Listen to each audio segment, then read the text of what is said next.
The history of the United States of America is filled with the rise and fall of many cities. While some have been relegated to the realm of abandonment, others almost seem stuck in time, leading to a tourist industry often growing, with people wanting to see how things were while the United States was forming.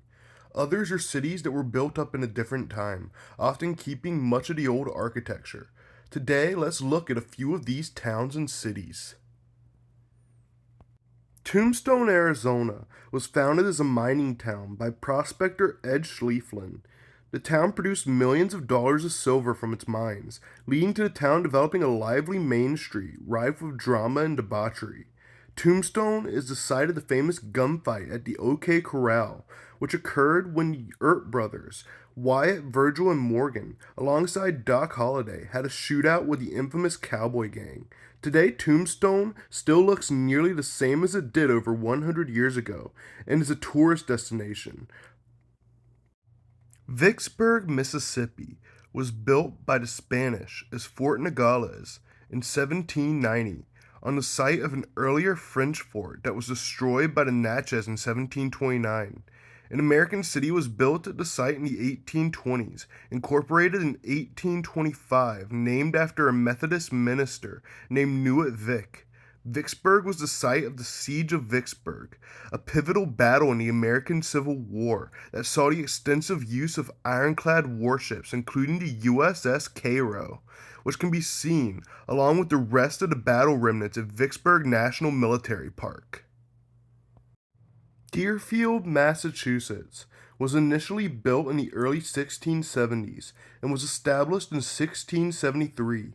In 1704, during Queen Anne's War, a force of French alongside Native American allies attacked Deerfield. In the infamous Raid on Deerfield, much of the town was destroyed, and some 56 colonists, 25 of which were children, were killed, and 112 were captured and ransomed. Today, Deerfield is a National Historic Landmark, and the town has become a tourist destination. St. Augustine, Florida, is the oldest European city in the continental United States. Founded by Spanish explorer Pedro Menendez de Aviles in 1565, St. Augustine was the capital of Spanish Florida for over 200 years.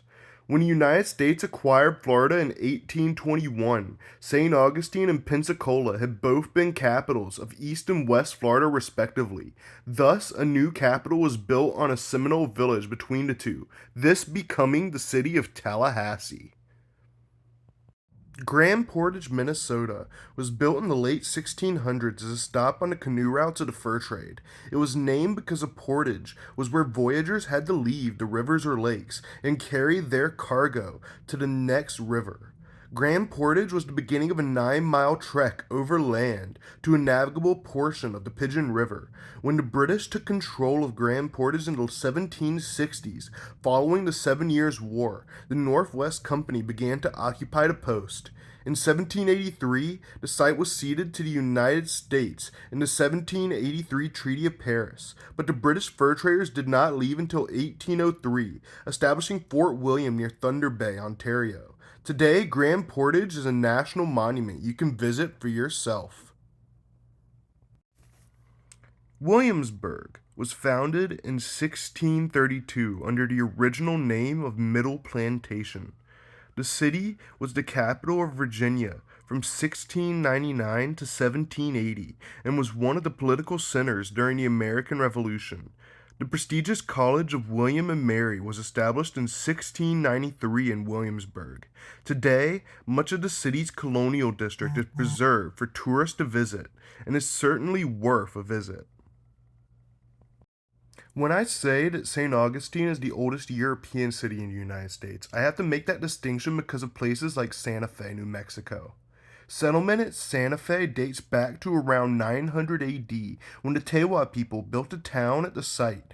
The Spanish arrived in the region in 1598 to find several thriving Puebloan towns, including Santa Fe, which they promptly conquered and subjugated. However, the Puebloans staged a revolt in 1680 and drove the Spanish out of Santa Fe until it was reconquered in 1692. The United States took Santa Fe in 1848 via the Treaty of Guadalupe Hidalgo. Today, it is the capital of New Mexico and a thriving art center.